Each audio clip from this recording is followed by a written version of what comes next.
নমস্কার বন্ধুরা, Bengali food cooking চ্যানেলে সকলকে স্বাগতম।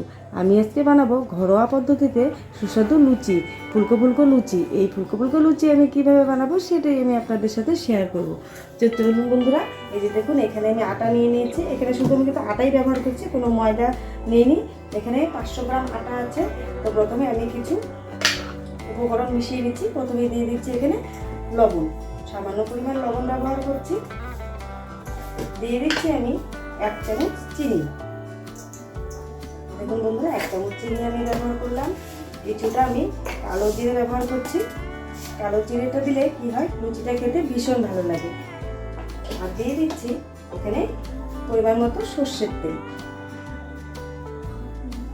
দেখুন বন্ধুরা, দিয়ে দিলাম সর্ষের তেল। তো দেখুন বন্ধুরা, তেল দিয়ে দিয়েছি। এখন আমি দিয়ে দিচ্ছি 1 চামচ এখানে ঘি। 1 চামচ আমি ঘি ব্যবহার করলাম। এখন আমি এই আটাগুলোকে এই ঘি, কালো জিরে সব কিছুর সাথে ভালো করে ময়াম দিয়ে নেব। তাহলে কী হবে, এরকম করে আমি ভালো করে যদি হাত দিয়ে ময়াম দিয়ে নিই, তাহলে লুচিটা ফুলকো ফুলকো লুচি হবে, নরমও হবে, খেতেও দারুণ লাগবে। তো বন্ধুরা, আমি আজকে যেভাবে এই লুচি রেসিপিটি বানাচ্ছি, অবশ্যই একবার ফলো করো। ভিডিওটি শেষ পর্যন্ত দেখার অনুরোধ রইল, শুরু থেকে শেষ পর্যন্ত দেখার। আর ভালো লাগলে অবশ্যই একটা লাইক করুন, শেয়ার করো আর সাবস্ক্রাইব করো।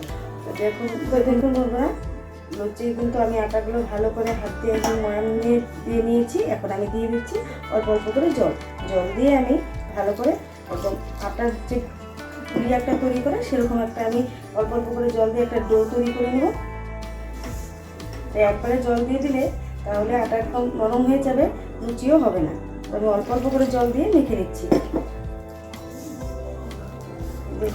দেখুন বন্ধুরা, লুচির এই ডোটাকে যত এইভাবে হাত দিয়ে চেপে চেপে মেখে নেবেন, তত নরম হবে এবং লুচিটা সফট হবে, খেতেও ভালো লাগবে।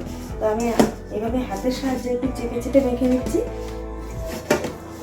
দেখুন বন্ধুরা, মাখা হয়ে গেছে। এখন আমি এইভাবে ছোট ছোট করে লিচিগুলো কেটে নিচ্ছি।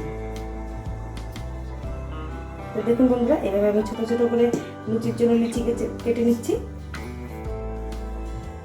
এখন আমি বেশি করবো না, 5টা ভেজে নেবো, বাদ বাকিটা আমি পরে ভেজে নেব। তো বন্ধুরা, এই যে দেখুন এইভাবে আমি লিচিগুলো কেটে নিচ্ছি।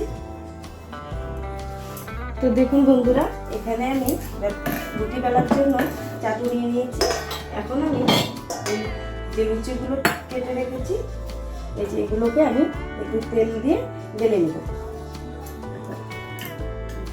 একদম হালকা হালকাভাবে আমি চেপে চেপে একটু বেলে নিচ্ছি, গোল গোল করে।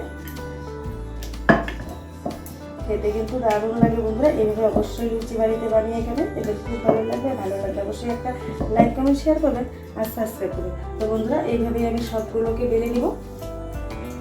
তো দেখুন বন্ধুরা, আমি আগে থেকেই ওভেনে কড়াই বসিয়ে দিয়েছি। এখন আমি দিয়ে দিচ্ছি তেল। এখানে আমি সাদা তেল ব্যবহার করলাম পরিমাণ মতো। তেলটাকে আমি একটু ভালো করে গরম করে নেব।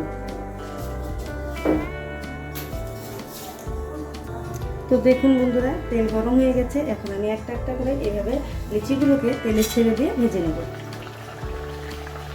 দেখুন, একটু পুরো করে আমি এইভাবে তেল দিয়ে দিচ্ছি, তাহলে একদম লিচিগুলো ফুলে দেখুন কি সুন্দর ফুলে গেছে। এখন আমি উল্টে দিচ্ছি। দেখুন বন্ধুরা, আমি উল্টে দিচ্ছি। একটু টিকিট আমি এইভাবে পাল্টে দিয়ে ভালো করে আমি একটু ভেজে নেব। দেখুন কতটা সুন্দর হয়েছে, দেখতেও কিন্তু ভালো লাগছে। এরকম ফুলকো ফুলকো লুচি ভাজতে এবং দেখতেও খুব ভালো লাগে, খেতেও দারুণ টেস্ট।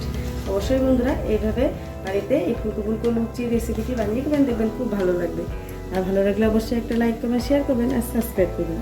তো বন্ধুরা, লুচিটা ভাজা হয়ে গেছে। এখন আমি একটা পাত্রে নামিয়ে নিচ্ছি। নামিয়ে নিয়ে আরও যে লুচিগুলো আমি বেলে রেখেছি সেগুলো আমি ভেজে নেব।